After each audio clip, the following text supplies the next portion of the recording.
Dimanche Histoire. Amis de Dimanche Histoire, bonjour et bienvenue à ce 20e numéro de votre chronique hebdomadaire qui nous plonge dans l'histoire contemporaine de notre continent africain. Avant tout propos, permettez-moi de sacrifier à la tradition en vous formulant mes vœux pour cette année démarrée il y a 4 jours. Que les bénédictions nous accompagnent tout au long de l'année afin que nos objectifs les plus pieux et les plus chers soient atteints. Pour ce numéro de Dimanche Histoire, nous poursuivons la série consacrée aux grandes figures de la lutte pour l'indépendance de l'Afrique, avec comme personnage central le célèbre Modibo Keïta. Nous posons donc nos valises au Mali.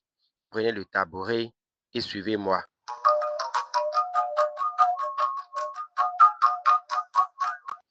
Le Mali, qui a vu naître Modibo Keïta, est un vaste pays sahélien d'Afrique de l'Ouest, sans accès à la mer, peuplé d'environ 22,4 millions d'habitants.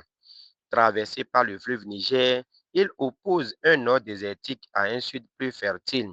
Il partage ses frontières avec 7 pays, dont l'Algérie, le Niger, le Burkina Faso, la Côte d'Ivoire et le Sénégal. Sa population majoritairement rurale est composée de groupes variés tels que les Bambara, les Peuls, les Touaregs ou les Dogons. Né en 1915 à Bamako, Modibo Keïta est d'abord un produit de l'école coloniale. Formé à l'école normale William Ponty, il devient instituteur, un métier qui, dans l'Afrique coloniale, sert souvent de tremplin vers l'engagement politique. Très tôt, il milite au sein du syndicat des enseignants africains et s'illustre comme un orateur rigoureux, pétri de culture classique et de convictions panafricaines. En 1946, il cofonde l'Union soudanaise RDA, branche locale du Rassemblement démocratique africain, et devient député à l'Assemblée nationale française. Son combat, l'émancipation politique, mais aussi la dignité culturelle et économique des peuples africains. Pour Keïta, l'Afrique ne sera libre que si elle est unie. Ainsi, en 1959, il devient président du Conseil de la Fédération du Mali, une union éphémère entre le Sénégal et le Soudan français. Ce projet, soutenu par des figures comme Léopold Sédar Senghor, visait à incarner le rêve panafricain d'un État fédéral fort, capable de peser face aux anciennes puissances coloniales. Mais les divergences de vision entre Keïta, partisan d'un pouvoir centralisé et d'un socialisme africain affirmé, et Senghor, plus modéré et attaché à une coopération étroite avec la France, provoquent l'éclatement de la fédération dès 1960. Le Soudan français devient alors la République du Mali avec Modibo Keïta comme président.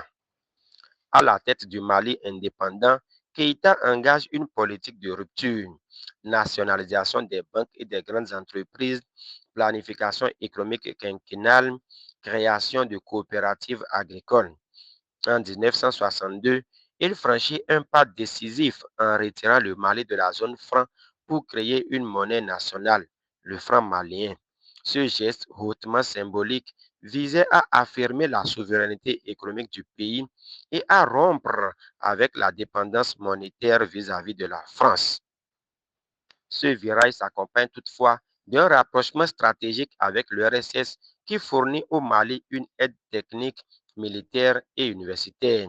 Ce choix, dans le contexte tendu de la guerre froide, est perçu par la France comme une provocation. En réaction, Paris suspend son aide, isole diplomatiquement le Mali et, selon plusieurs sources, entrave discrètement certains projets économiques et monétaires du régime. Les résultats tardent à se faire sentir, l'économie s'essouffle, les pénuries s'accumulent et la bureaucratie s'alourdit. Le régime se durcit, instauration du parti unique et répression des opposants, contrôle accru des médias. Le 19 novembre 1968, un coup d'État militaire mené par le lieutenant Moussa Traoré met fin au régime de Keïta. L'ancien président est arrêté, emprisonné sans procès et meurt en détention en 1977 dans des conditions restées obscures. Sa disparition marque la fin d'un cycle, mais aussi le début d'une mémoire disputée.